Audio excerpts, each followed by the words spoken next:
오늘 함께 예배하는 우리 귀한 은혜 영광의 모든 성도님들에게, 또 함께 예배하는 지체들에게 하나님께서 특별한 은혜를 주시기를 간절히 바랍니다. 어느덧 우리가 6월에 마지막 주일 예배를 드립니다. 다음 주가 맥주 감사 주일이기 때문에 오늘 이제 우리가 상반기를 이제 마지막 마무리하는, 결산하는 예배를 드리는 거예요. 우리가 새해를 2025년을 시작하고 벌써 6개월이 여러분 상상이 됩니까? 우리 1년 달력의 벌써 절반이 날아가 버린 거예요. 시간이 이렇게 빠릅니다.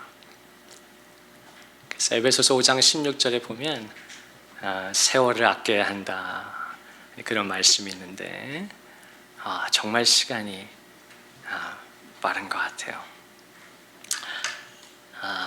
그래서 이어지는 말씀에 그런즉 너희가 주의하여 지혜 없는 자같이 행하지 말고 지혜 있는 자같이 행동해야 한다.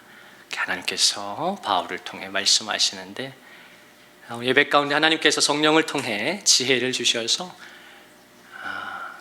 세월을 아낄 수 있는, 또 나의 남은 날을 계수할 수 있는 지혜를 주셔서 예배가 얼마나 소중한지, 이 찬양하는 게 얼마나 소중한지, 기도가 얼마나 소중한지 이 아침 정말 관념이 아니라 성령께서 내 영에게 감동해 주시고 깨닫게 해주시기를 간절히 소망합니다.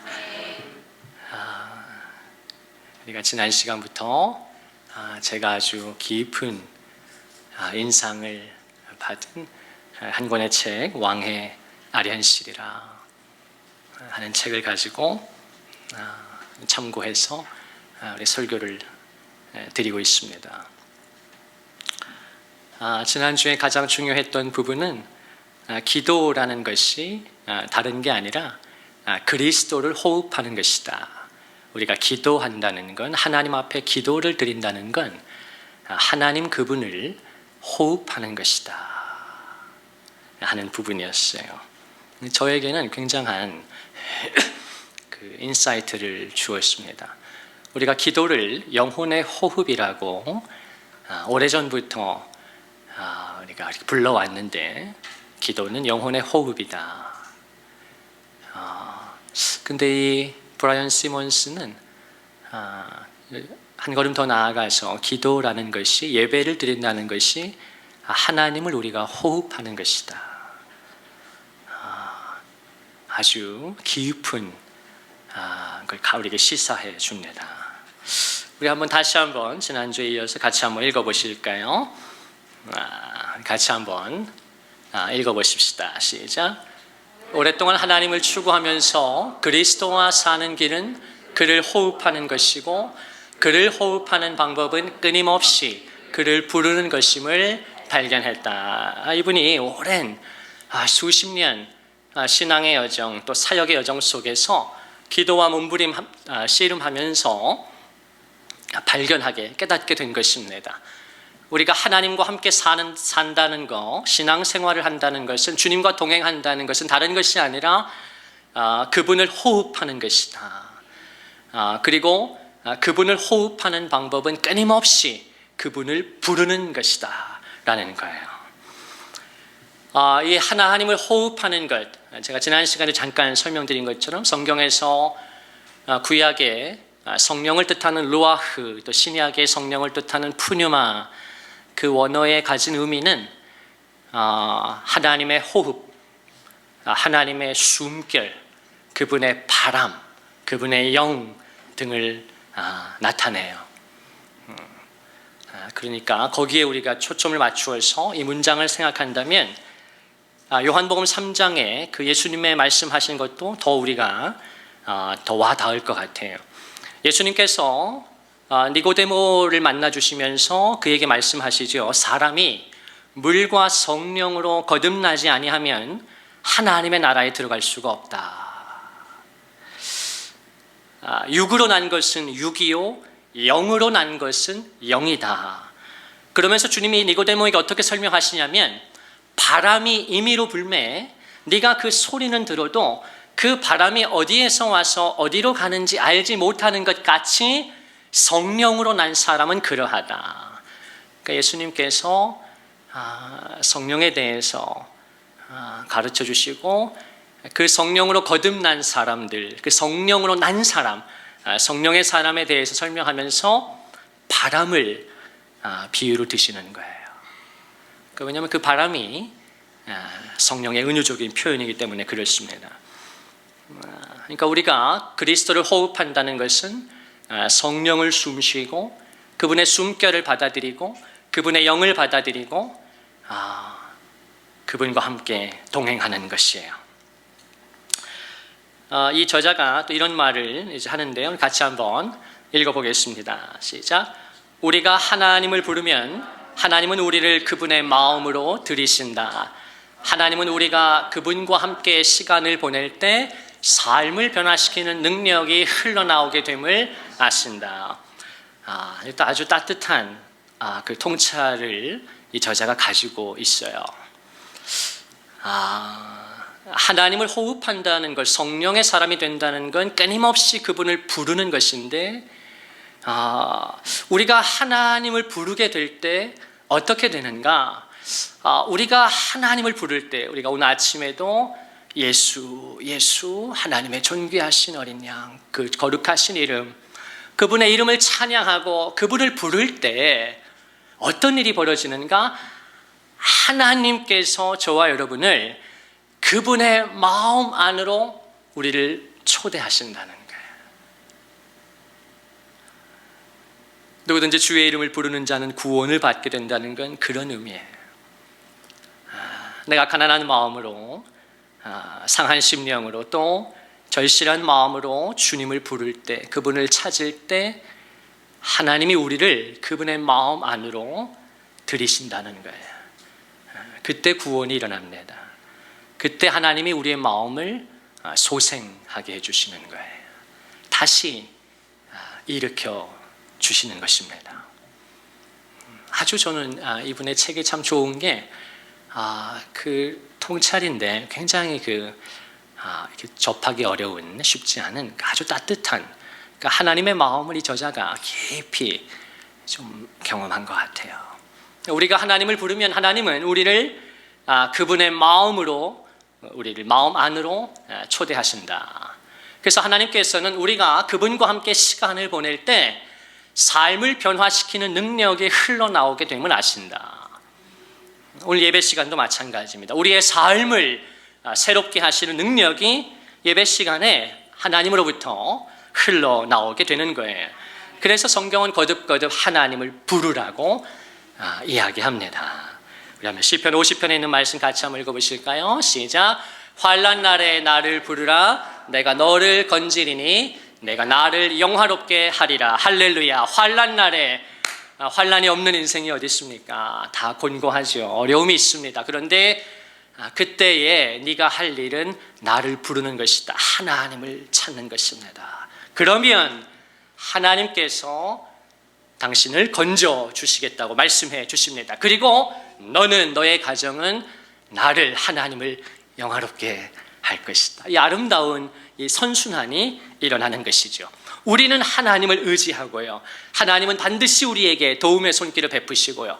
우리는 하나님 앞에 감사와 찬양을 드리는 것입니다. 한 번 더요. 우리는 하나님을 의지하고요.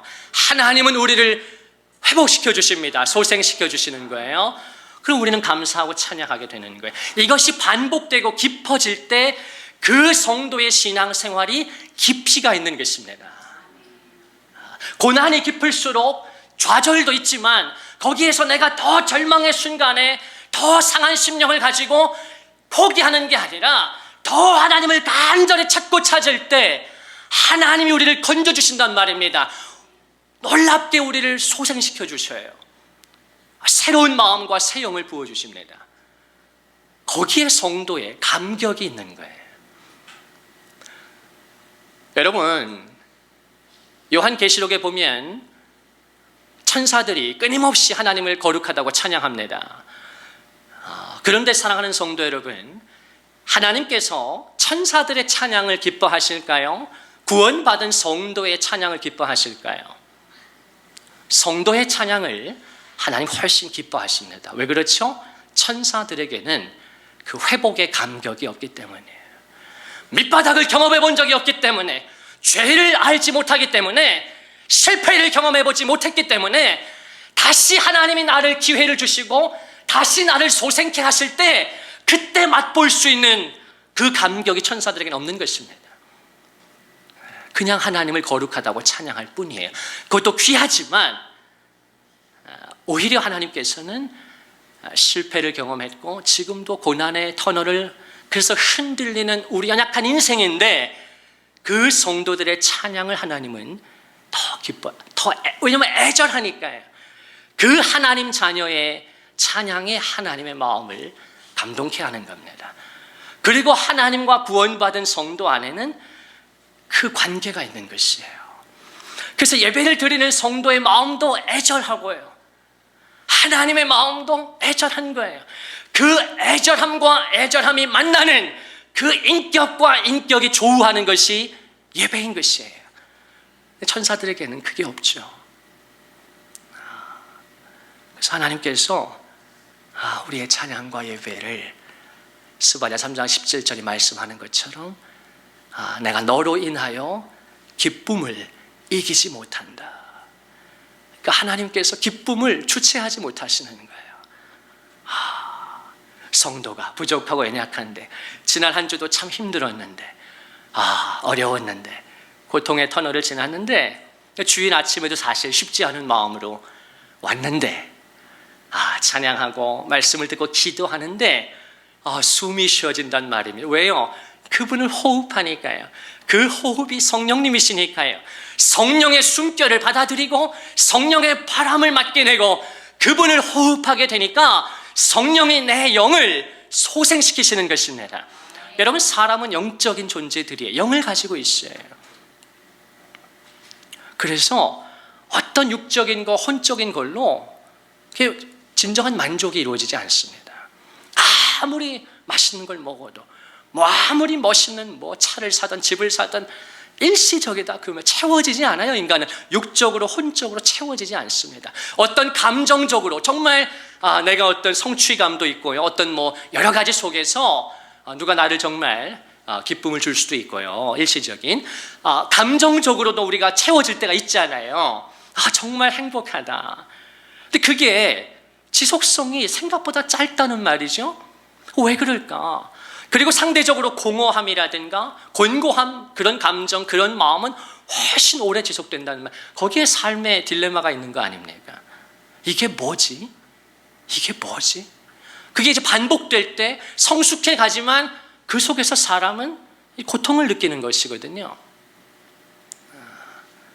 왜 그런가?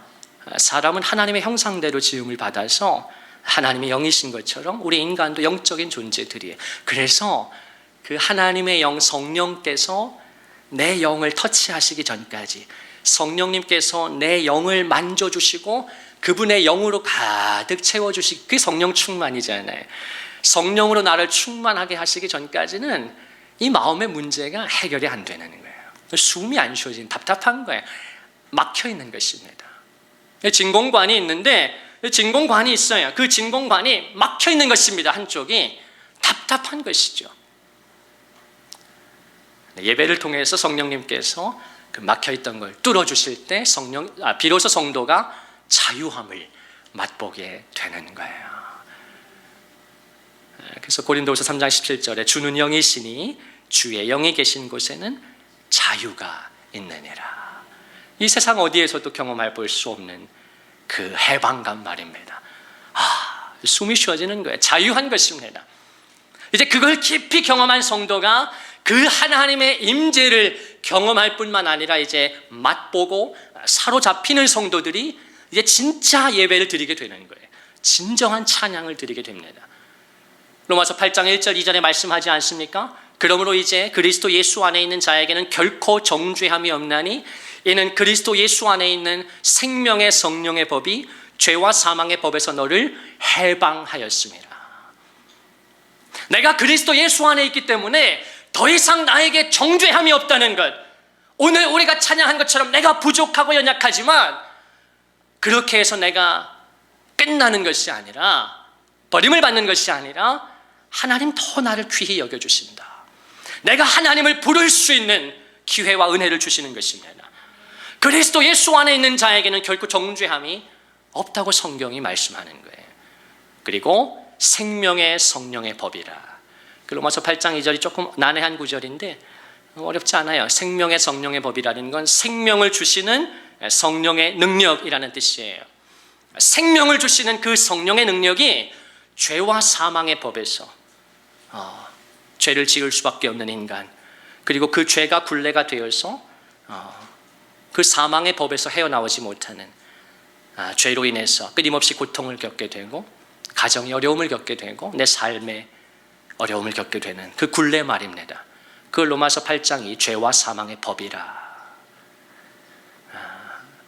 궁극적으로는 그 죄와 사망의 법에 모든 인간이 종속되어 있기 때문에 행복이나 기쁨이나 자유함이 없는 거예요. 궁극적인, 다 일시적일 뿐인 것이죠. 그런데 우리가 예수님 안에 거하게 되면 생명을 주시는 성령의 능력이 그 죄와 사망의 굴레로부터 우리를 해방해 주신다는 것입니다. 그걸 경험한 성도가 하나님 앞에서 성령의 호흡을 따라 자유하게 찬양하게 되는 것이고 예배하게 되는 것이에요. 그것이 바로 이 저자가 이야기하는 그리스도와 사는 길이에요. 하나님과 동행하는 길인 것입니다. 환난 날에 나를 부르라. 내가 너를 건져줄 것이고 너는 나를 영화롭게 할 것이다. 이 아름다운 인격적인 관계가 성도의 삶에는 일어나는 것입니다. 이사야도 말씀합니다. 이사야 55장에 보면 같이 한번 읽겠습니다. 시작.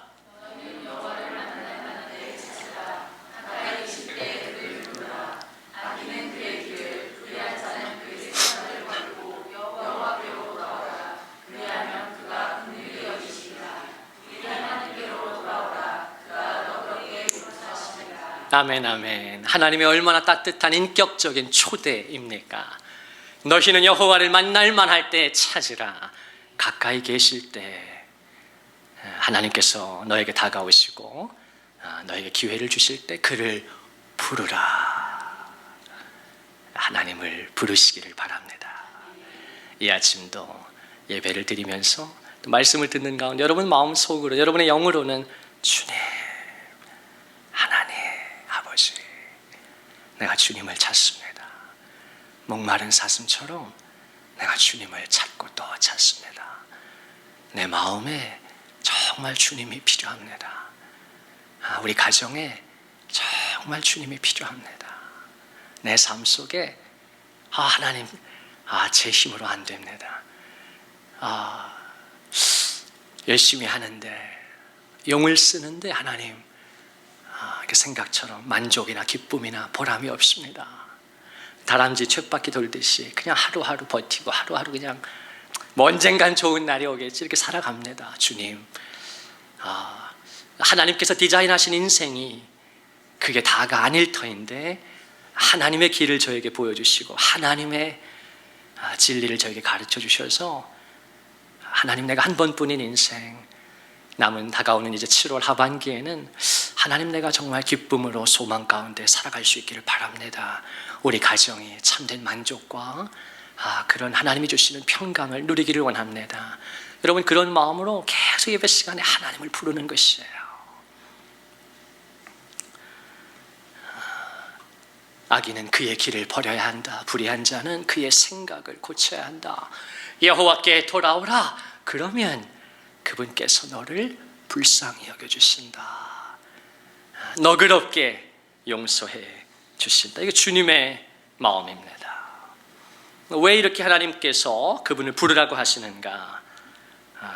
우리를 살리시기 위함인데요. 이사야 58장은 이어서 이렇게 말씀해요. 같이 한번 읽겠습니다. 시작.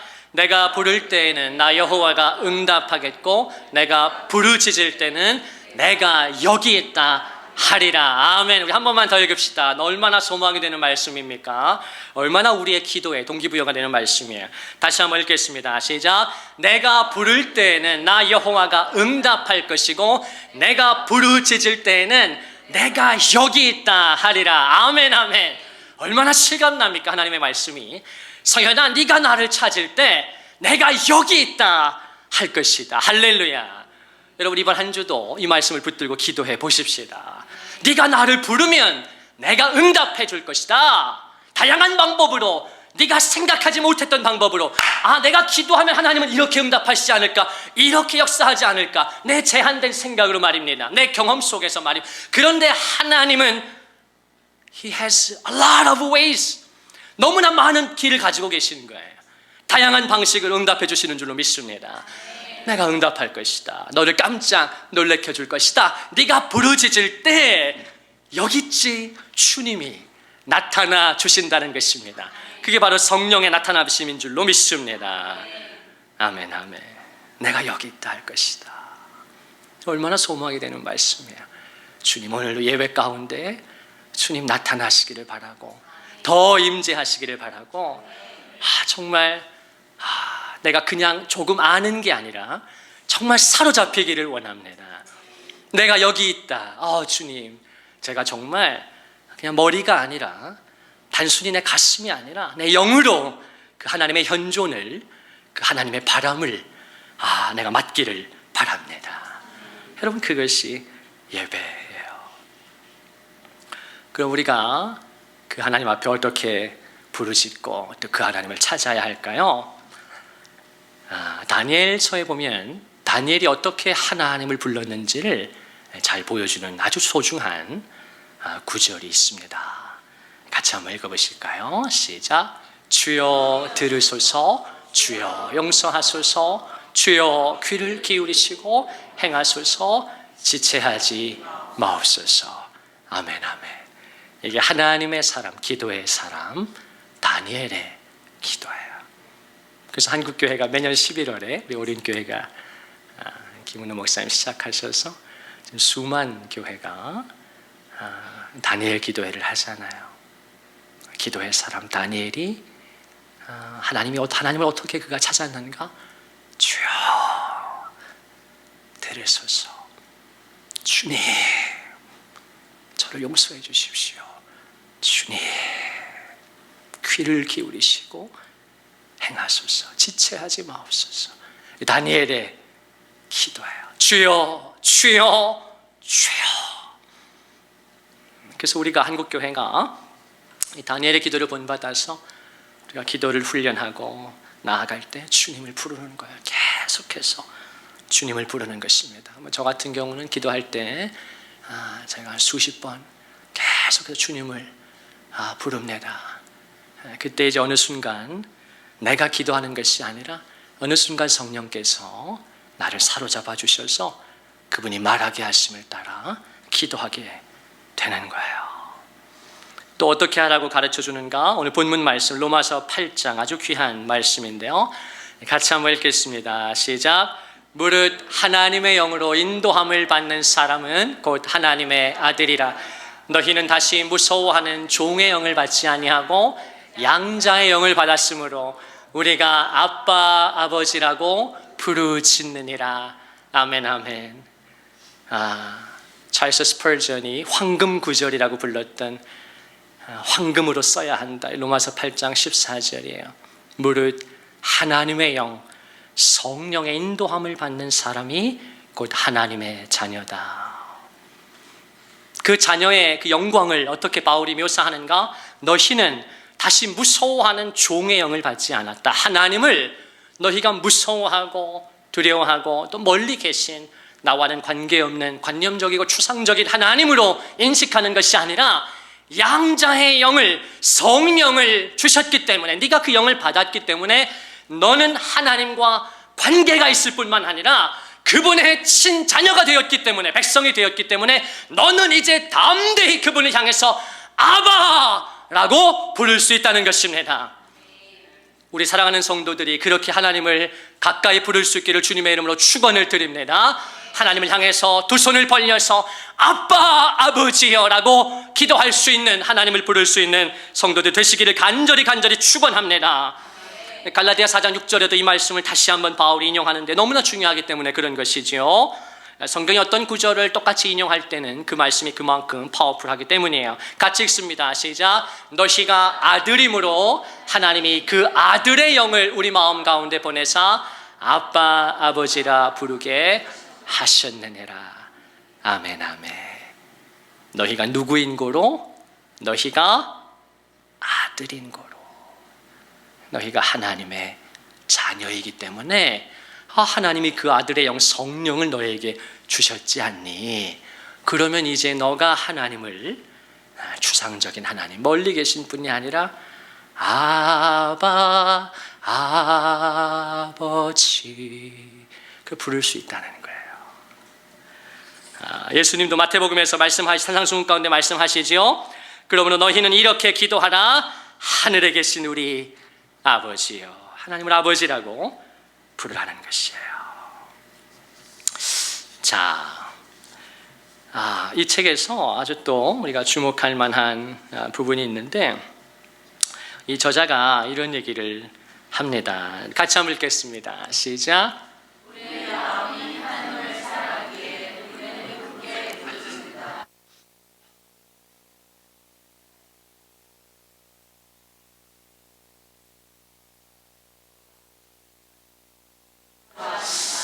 아멘. 이 목사님께서 정말 하나님과 그 교통하는 시간이 참 충만했던 것 같아요. 그래서 그 하나님의 마음을 아주 깊이 이분이 경험하신 거야. 우리에게 알려주는 거죠. 우리의 마음이 하나님을 사랑하기에 그분께 부르짖는다는. 왜 우리가 주여 아바, 왜 우리가 기도하는가, 왜 우리가 하나님을 찾는가? 율법이 아니라는 거예요. 형식이 아니라는 거예요. 어떤 방법론이 아니라는 것입니다. 우리가 부족하지만 그분을 사랑하기 때문에, 그분을 의지하기 때문에 부르짖는 것이다. 근데 그렇게 할 때 하나님께서 어떻게 하십니까? 우리는 그럴 때 하나님의 인자하심을 맛보게 되고요. 하나님은 어떻게 하시는가? 우리의 그 부르짖음을 듣는 것을 기뻐하신다는 거예요. 하나님께서 우리의 그 부르짖음 듣는 것을 좋아하신다. 우리와 함께 시간을 보내는 것 자체를 하나님께서 즐거워하신다. 그러니까 오늘 이 예배가 우리가 드리는 이 정말 아무것도 아닌 미천한 예배지만 하나님은 이 예배를 기뻐하셔요. 왜요? 그분과 지금 하나님이 자기 백성들과 데이트하는 시간이니까 하나님은 지금 마음이 아주 흡족하신 거예요. 여러분, 예배라는 것이, 기도라는 게 그런 차원이라는 거예요. 우리가 그걸 이제 깨닫고 경험하게 될 때 이제 예배 시간을, 기도 시간을 우리가 그렇게 이제 인지하게 되고 또 경험하게 될 때 정말 하나님과 나와 이제 사랑의 관계가 이어지게 되는 것입니다. 그것이 예수님께서 말씀하신 나의 사랑 안에 거해야 한다. 나의 사랑 안에. 너희가 내 안에 거하면 나도 너희 안에 거하리라. 연합의 관계죠. 주님이 우리 안에 거하시고 우리도 그분 안에 거하는 놀라운 그 사랑의 관계예요. 자, 그래서 이제 그 다음에 이 저자가 어떤 이야기를 하냐면 이제 오늘 이 시간에는 이 두 번째 제가 이 설교 시간에는 이제 이 부분이 가장 중요하다고 생각하는데요. 제 마음에 아주 깊이 울림을 주었던 이 저자의 통찰입니다. 정말 저는 주님의 마음이라고 느꼈어요. 같이 한번 읽어보실까요? 시작. 부모가 자녀의 울음소리에 반응하는 것처럼 아바 아버지는 당신의 한숨에 동요하신다. 당신이 연약하다고 느낄 때 마음이 움직이시며 당신이 알고 있는 것보다 더 많이 당신을 이해하신다. 하나님 앞에 마음을 쏟아놓을 때 우리는 아바 아버지의 넘치는 긍휼의 마음에 닿게 된다. 아주 너무 아름답고 따뜻한. 부모가 자녀의 울음소리에 반응하는 것처럼 우리 하나님 아버지는 우리의 모의 마음이 애끓으신다고요? 내가 찬양할 때가 아니에요. 내가 감사할 때가 아니에요. 내가 막 그냥 지금 좋아 죽겠는 때가 아니에요. 물론 그럴 때도 있지만 그것도 하나님께 기쁨이 되지만 자녀가 행복해하고 주 안에서 기뻐할 때 주님이 기쁨을 이기지 못하지만 저에게 되게 위로가 됐고 와닿았던 저자의 통찰은 우리의 한숨에 우리 하늘아버지께서 마음이 움직이신다는 거예요. 여러분께서 한숨도 귀한 것입니다. 내가 한숨 지을 때 정말 고통스러운데 우리가 성도의 특권이 무엇인가? 그리스도 예수 안에 있는 자들의 놀라운 그 은혜가 무엇인가? 그러니까 하나님의 백성만이 누릴 수 있는 특권이 무엇인가? 우리는 그리스도 예수 안에 있는 자들이니까 우리의 한숨마저도 하나님께는 그분의 마음과 연결시킬 수 있는 도구가 통로가 된다는 것이에요. 그러니까 하나님은 저와 여러분의 모든 것을 그냥 사랑스럽게 보시는 것입니다. 우리의 한숨마저도. 여러분 주중에 한숨 쉬어도 괜찮다는 거예요.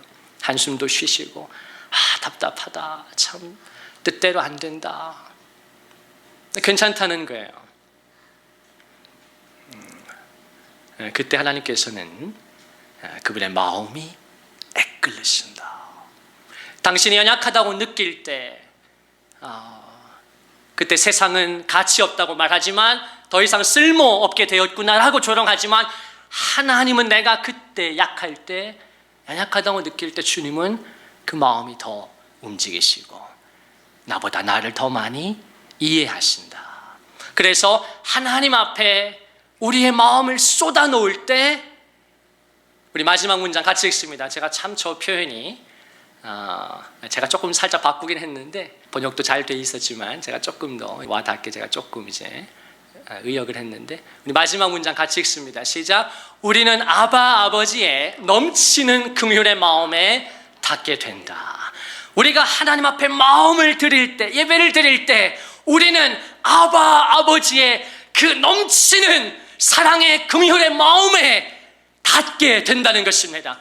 우리가 아버지를 부를 때 하나님은 우리를 긍휼의 마음으로 보신다는 거예요. 넘치는 긍휼이라. 이게 우리 주님이 지금 예배 이 현장에 있는 저와 여러분을 부족하지만 말씀을 증거하고 말씀을 듣는, 말씀을 받는 우리 성도들을 바라보시는 주님의 마음이 넘치는 사랑의 긍휼의 마음으로 우리를 품기를 원하시는 것입니다. 시편 103편 13절에 보면 제가 참 의지하는 말씀인데요, 아버지가 자식을 긍휼히 여김같이 여호와께서는 자기를 경외하는 자들을 긍휼히 여기시느니라. 하나님께서 자기를 경외하는 백성들을 버리지 않고 모른 척하지 않고 외면하지 않고 우리를 긍휼히 여겨 주십니다. 이번 한 주도 6월의 마지막 날들을 보내시면서 그 하나님을 경외함으로 의지함으로 그분의 긍휼을 받되 넘치는 긍휼의 마음에 연결되시는 우리 귀한 성도들 되시기를 예수님의 이름으로 축원을 드립니다.